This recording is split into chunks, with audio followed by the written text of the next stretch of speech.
Assalamualaikum, selamat siang semuanya dan terima kasih telah datang ke eh, seminar kecil saya mengenai edukasi kesehatan jasmani. Bisa tolong hidupkan kamera bagi yang berkenan? Terima kasih.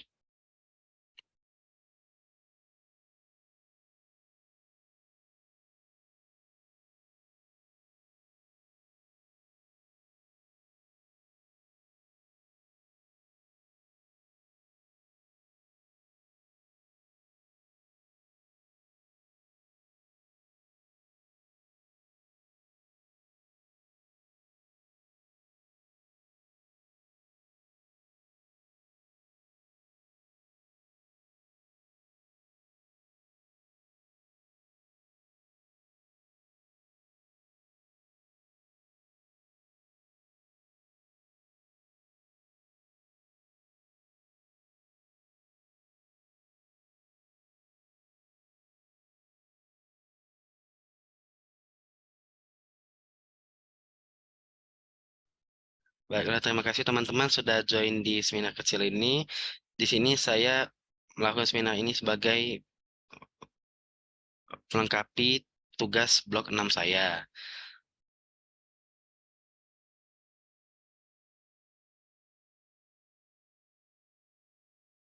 Nanti akan saya adakan seminarnya, lalu akan itu diakhiri dengan sesi Q&A yang hanya memperbolehkan satu pertanyaan dikarenakan keterbatasan waktu.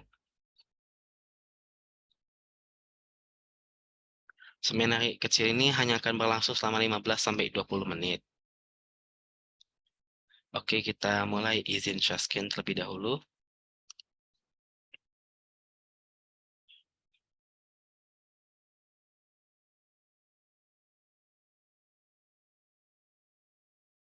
Baiklah, ini pertama kita mulai dengan edukasi kesehatan jasmani. Perkenalkan, nama saya Emfael Adoyoga dengan NIM 04011282227051, mahasiswa kedokteran PSBD 2022 Universitas Sriwijaya.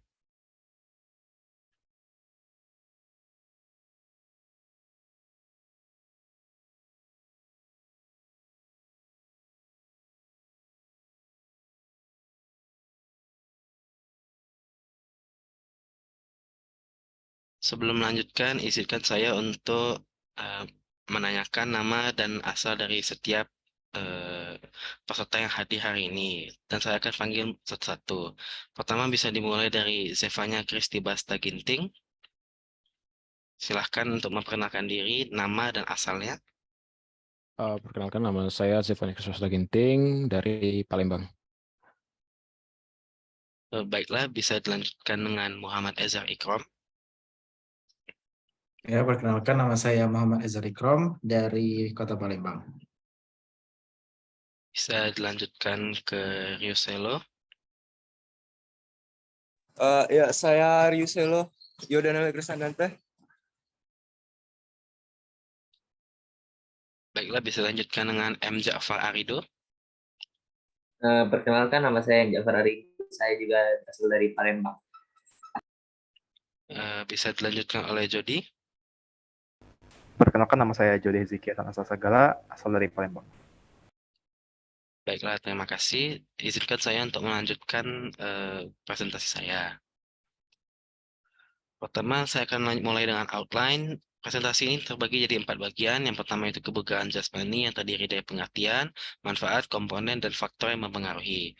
Lalu kedua ada aktivitas fisik yang terdiri dari pengertian, tipe, dan manfaat. Dan selanjutnya itu aplikasi Pacer Health yang terdiri dari deskripsi, kompatibilitas, dan prosedur. Dan yang terakhir adalah kesimpulan. Pertama adalah kebugaran jasmani. Apa itu kebugaran jasmani? Kebugaran jasmani adalah indikator kemampuan seseorang dalam menjalankan aktivitas sehari-hari. Kebugaran jasmani adalah salah satu faktor penentu kesehatan serta ketahanan tubuh. Misalnya, semakin Anda rutin berolahraga, maka daya tahan tubuh Anda akan semakin baik. Terdapat 4 manfaat kebugaran jasmani. Yang pertama adalah manfaat fisiologis. Manfaat fisiologis ini berarti memperkuat sendi-sendi dan ligamen, meningkatkan kemampuan jantung dan paru, memperkuat otot tubuh, menurunkan tekanan darah, mengurangi lemak tubuh, mengurangi kadar gula, dan sebagainya. Dan yang kedua ada manfaat psikologis. Manfaat psikologis ini bisa berarti mengendurkan ketegangan mental, suasana hati tegang, nyaman, dan terasa terhibur. Lalu ada manfaat sosial, yaitu meningkatkan kualitas dan kuantitas persahabatan dengan orang lain, serta menghargai lingkungan hidup dan alam sekitar. Lalu ada manfaat budaya, di mana itu berarti kebiasaan hidup sehat secara teratur dan terencana, melestarikan nilai-nilai budaya yang berkaitan dengan jenis latihan kesegaran jasmani dan olahraga terpilih. Dan contoh-contoh manfaat kebugaran jasmani yang bisa kita rasakan adalah meminimalisir risiko penyakit kardiovaskular atau penyakit jantung, menjaga kesehatan tulang, mengontrol kadar gula darah, mencegah stres dan depresi, serta menjaga berat badan. Dan berikut adalah komponen-komponen kebugaran jasmani. Yang pertama adalah koordinasi. Koordinasi adalah kemampuan seseorang dalam menggerakkan beberapa bagian tubuh yang berbeda dengan efisien dan tepat. Lalu ada kelincahan, yang berarti kelincahan adalah kemampuan tubuh untuk bergerak secara cepat dan tepat tanpa kehilangan keseimbangan. Lalu ada daya tahan, yang berarti suatu keadaan di mana seseorang dapat menggerakkan tubuh untuk melakukan beberapa aktivitas dengan tempo yang berbeda, namun dapat melakukannya dengan efisien dan efektif tanpa merasakan lelah yang berlebihan. Dan daya tahan ini terbagi jadi dua, yaitu muscular endurance dan cardiorespiratory endurance. Muscular endurance adalah daya tahan kemampuan otot untuk melakukan pekerjaan berat dalam waktu yang lama, sementara cardiorespiratory adalah kemampuan tubuh untuk terus-menerus melakukan suatu kegiatan dengan tempo sedang dalam waktu yang lama. Lalu ada kekuatan. Kekuatan adalah suatu kemampuan otot-otot dalam melawan beban yang sedang dipikul untuk tubuh. Lalu ada daya ledak yang merupakan gabungan dari kekuatan dan kecepatan, di mana tubuh dapat bergerak dengan cepat dan juga memiliki otot yang kuat untuk melawan beban yang dipikul oleh tubuh. Lalu ada kecepatan. Kecepatan adalah kemampuan tubuh untuk melakukan pergerakan dari satu tempat ke tempat lain secara cepat. Lalu ada kecepatan reaksi, yang berarti waktu reaksi tubuh kalian ketika mendapatkan suatu stimulus atau rangsangan. Kecepatan reaksi ini berbeda dengan refleks, karena reaksi merupakan gerangan yang disadari, sedangkan refleks adalah gerak otomatis yang dilakukan tanpa kesadaran. Lalu ada kelenturan. Kelenturan adalah suatu kemampuan tubuh dalam melakukan gerakan secara maksimal. Lalu ada keseimbangan, yang dimana keseimbangan adalah dimana posisi tubuh akan terus tegap berdiri tanpa jatuh saat sedang melakukan gerakan fisik. Lalu kalau ada komposisi tubuh, yang jadi adalah suatu perbandingan rasio tubuh yang memiliki massa lemak dan tanpa lemak. Lalu saya lanjutkan ke faktor yang memengaruhi kebugaran jasmani. Ada 8 faktor yang bisa mempengaruhi kebugaran jasmani. Yang pertama adalah umur. Daya tahan tubuh akan menurun sejalan dengan bertambahnya umur. Namun, dampak dari penurunan daya tahan tubuh bisa dikurangi dengan olahraga yang rutin sejak dini. Lalu ada jenis kelamin. Setiap jenis kelamin memiliki keuntungan masing-masing. Secara hukum dasar, wanita memiliki potensi tingkat kebugaran tubuh yang lebih tinggi dari pria.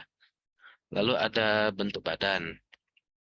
Kebugaran jasmani yang baik bisa dicapai dengan bentuk badan apapun sesuai potensinya.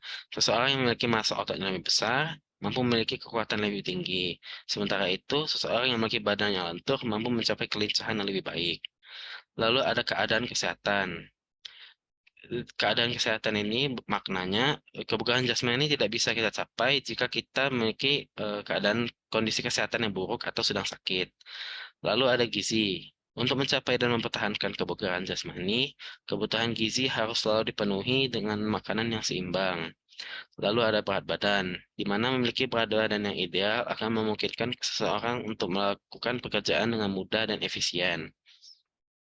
Lalu ada istirahat, di mana kita membutuhkan istirahat yang cukup untuk tubuh serta pikiran kita, dan ada aktivitas fisik yang kita lakukan harus sesuai dengan takaran dan metode yang benar. Aktivitas fisik mencegah timbulnya gejala atrofi. Atrofi didefinisikan sebagai hilang atau mengecilnya bentuk otot karena mengurangnya atau merusaknya serabut otot. Lalu kita lanjutkan dengan poin 2, yaitu aktivitas tubuh. Pengertian dari aktivitas tubuh atau aktivitas fisik adalah setiap gerakan tubuh yang meningkatkan pengeluaran tenaga atau energi dan pembakaran energi. Aktivitas fisik dikategorikan cukup apabila seseorang melakukan latihan fisik atau olahraga. Terdapat 3 aktivitas fisik yang biasa kita lakukan dalam sehari-hari. Yang pertama ada aktivitas ringan, di mana kita melakukan ini kurang dari 150 menit per minggu, seperti mencuci piring, memasak, memancing, dan sebagainya. Lalu ada aktivitas fisik sedang yang biasa dilakukan sekitar 150 menit setiap minggunya, seperti naik turun tangga, bersepeda, berkebun, dan lain-lain. Lalu ada aktivitas fisik berat yang dilakukan lebih dari 300 menit per minggu, seperti bermain sepak bola, mencangkul, naik gunung, berenang, jogging, dan lainnya. Lalu ada manfaat aktivitas fisik. Yang pertama bisa mengurangi kecemasan, lalu mengendalikan stres, meningkatkan daya tahan dan sistem kekebalan tubuh, mengendalikan kadar kolesterol, memperbaiki kelenturan sendi dan kekuatan otot, mengendalikan berat badan, mengendalikan tekanan darah, menurunkan risiko kropostolan atau osteoporosis pada wanita, mencegah diabetes mellitus atau kencing manis, dan memperbaiki postur tubuh. Lalu yang ketiga ada aplikasi Pacer Health.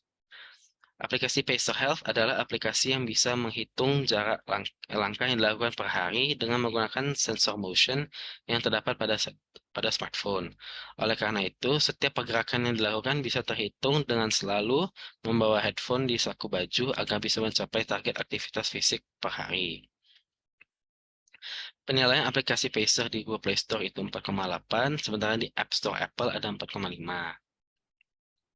Lalu ada kompatibilitas aplikasi Pacer Health. Aplikasi Pacer Health memiliki beberapa fitur yang bisa diakses dalam menunjang perhitungan aktivitas fisik. Yang pertama, aplikasi ini kompatibel dengan Android maupun iOS. Lalu aplikasi ini bisa menghitung jumlah kalori yang terbakar selama aktivitas. Lalu aplikasi ini bisa mencatat jumlah dan jarak langkah per hari. Lalu aplikasi ini bisa memberikan laporan aktivitas per minggu. Dan aplikasi ini mampu melacak berat badan dan indeks massa tubuh. Prosedur dalam menggunakan aplikasi Pacer Health, yang pertama bisa kita cari aplikasi Pedometer Pacer di toko aplikasi Anda, lalu bisa kita install.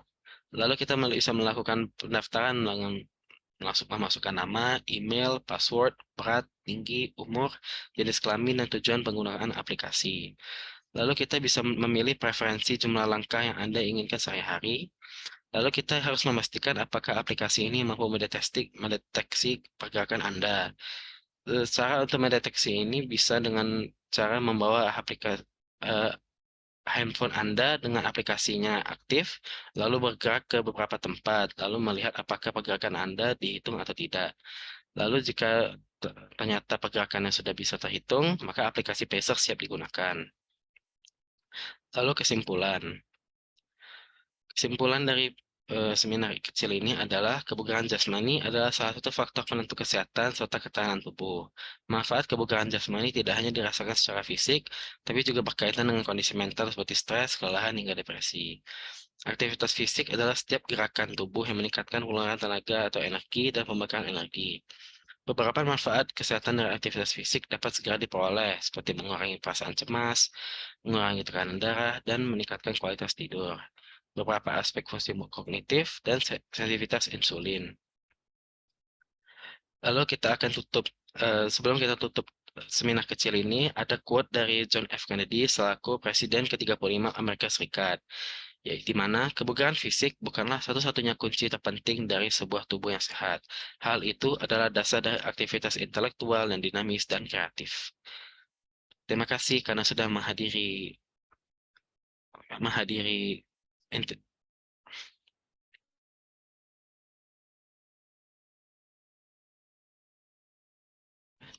Terima kasih telah menghadiri seminar kecil ini, dan sebelum kita menutup seminar pada hari ini, saya akan mengadakan sesi Q&A. Pada para teman-teman, apa ada yang ingin bertanya?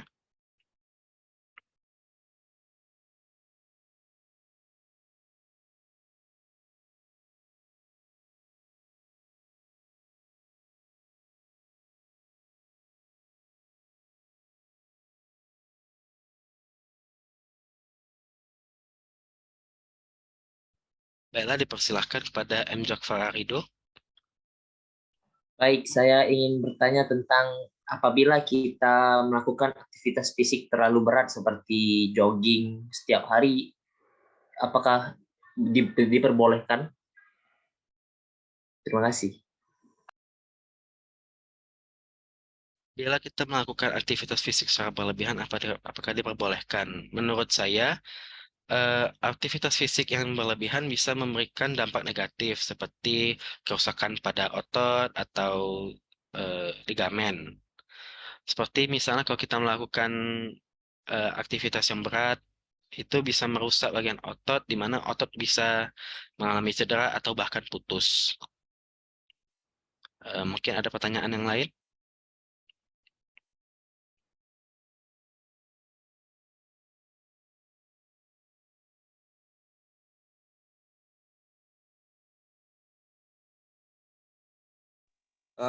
Saya ingin bertanya, Silahkan kepada Ruselo.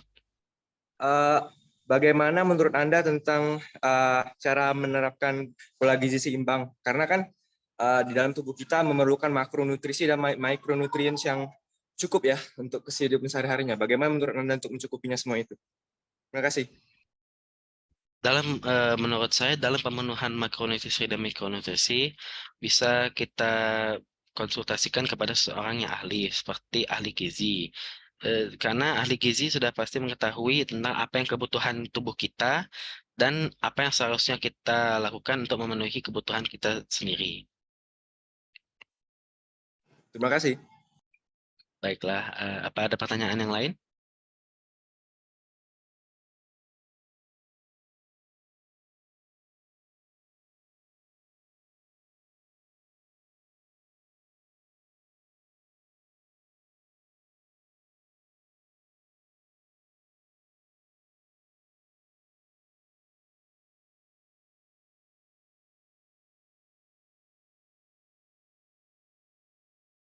Baiklah, kepada Ezar, tadi saya lihat raise hand. Apakah ada yang ditanyakan, Ezar? Iya, kalau saya ingin bertanya, kalau misalnya kita olahraga yang cukup itu kan akan membuat kita apa ya, memiliki tidur yang lebih baik. Apakah kalau misalnya kita olahraga secara berlebihan malah membuat kita insomnia?